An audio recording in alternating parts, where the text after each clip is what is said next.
Good morning, folks. It is July 11th, 2025. I am in the Wood River Valley near Ketchum, Idaho, Sun Valley, Idaho, and gonna take you on one of the greatest gravel roads I think there is in the country or the world, the Harriman Trail.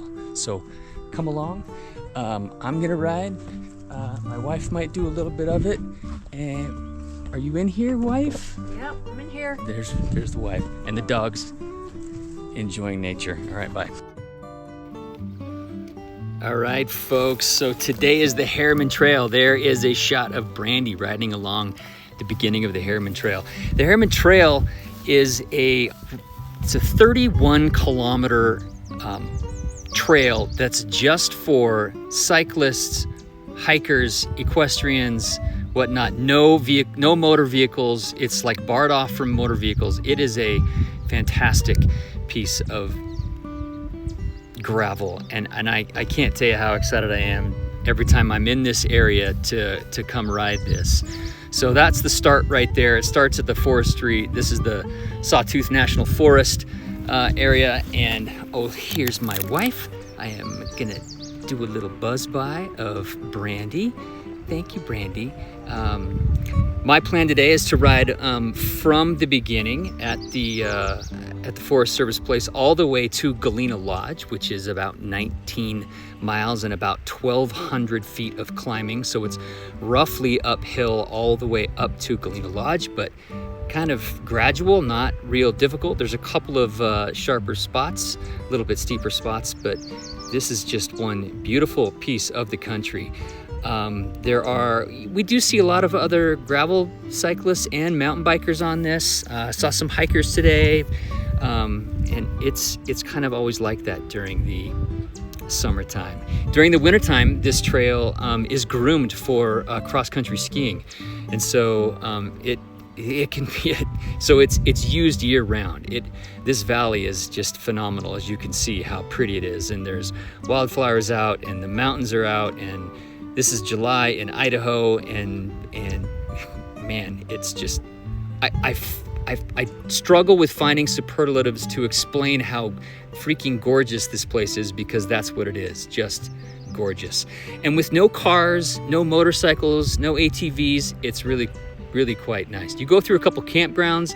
This one goes past this little like beaver pond area that we usually, look at how gorgeous. This was taken last night, but usually find kids fishing in it. Fantastic. There's somebody fishing, and I think there's another kid up here with a fishing pole. Yep, kids fishing. Love to see that. Get outside in nature. So this trail goes through 2 or 3 different little campground areas. It does cross the road. There's gravel roads that go to other spots. Here's one of the spots near Baker Creek where it crosses the road. There's some guy out with his family. Fantastic. Love to see that. And it is just moving along gorgeous. So Harriman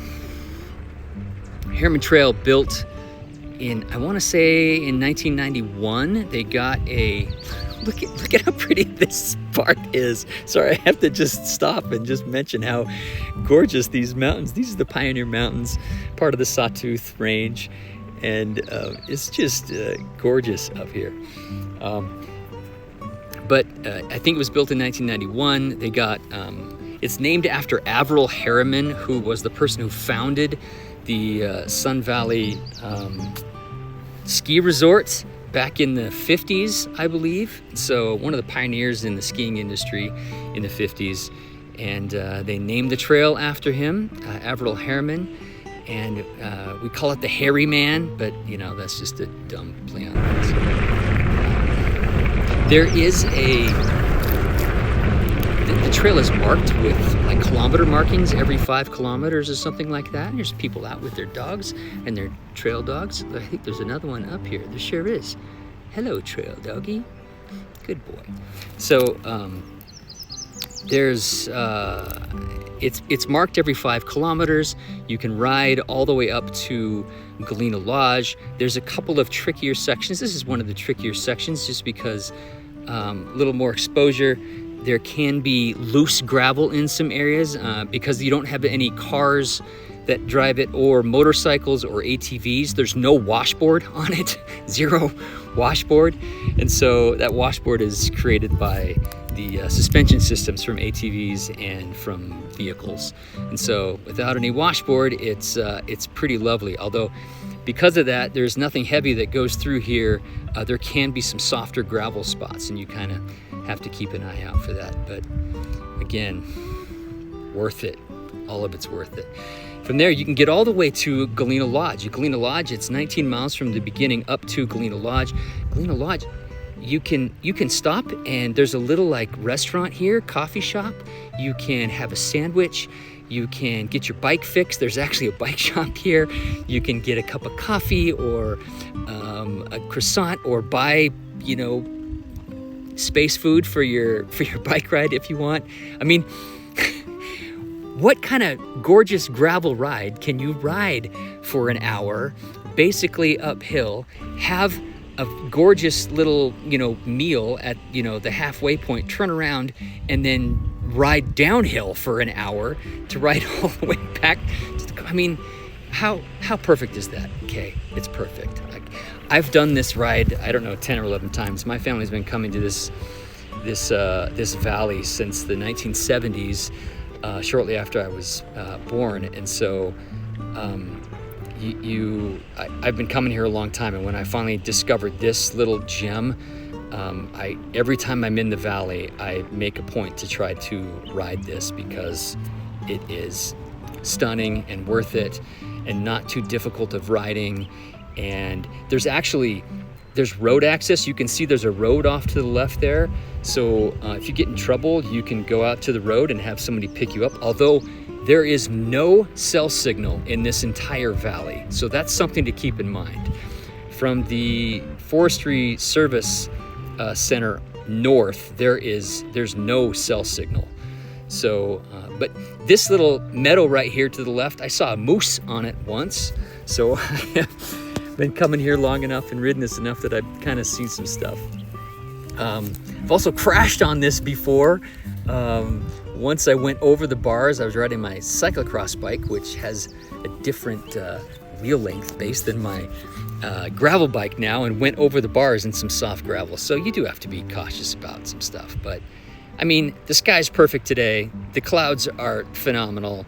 It was like 75 degrees and sunny, and I just enjoyed the heck out of this. This trail is a part of a gravel race that happens every September in Labor Day. There is, it's called Rebecca's Private Idaho. She does a stage race, and the first stage includes a big chunk of this trail, which is, so I've raced on it 3 times, plus I've ridden it several other times. And so the Forest Service is a little picky about how many people can register for these events and how many parking spots they'll allow, because there isn't like giant parking lots, and so that's what kind of holds people back. There is a race tomorrow up at Galena Lodge, but it's just a straight up mountain bike race on mountain bike trails. Yes, I'm probably going to pin a number on and go do that. Let's see what happens. But Rebecca's Private Idaho with Rebecca Rush, she's been putting on this race for I don't know, almost a decade. And I think I've done it 5 times. I've done it quite a few times and done the stage race a few times. So it is a worthy event to put on your schedule if you can. So here we are nearing the end of this trail, 19 miles up, 19 miles down. If you are wondering, yes, I do have the KOM on the trail down on one particular day that I had a favorable wind and a lack of self-preservation and ripped down that trail as fast as I could. So thank you guys for watching. 43 miles and roughly 2,000 feet of climbing. Love you, Piper, and we'll catch you on the next one.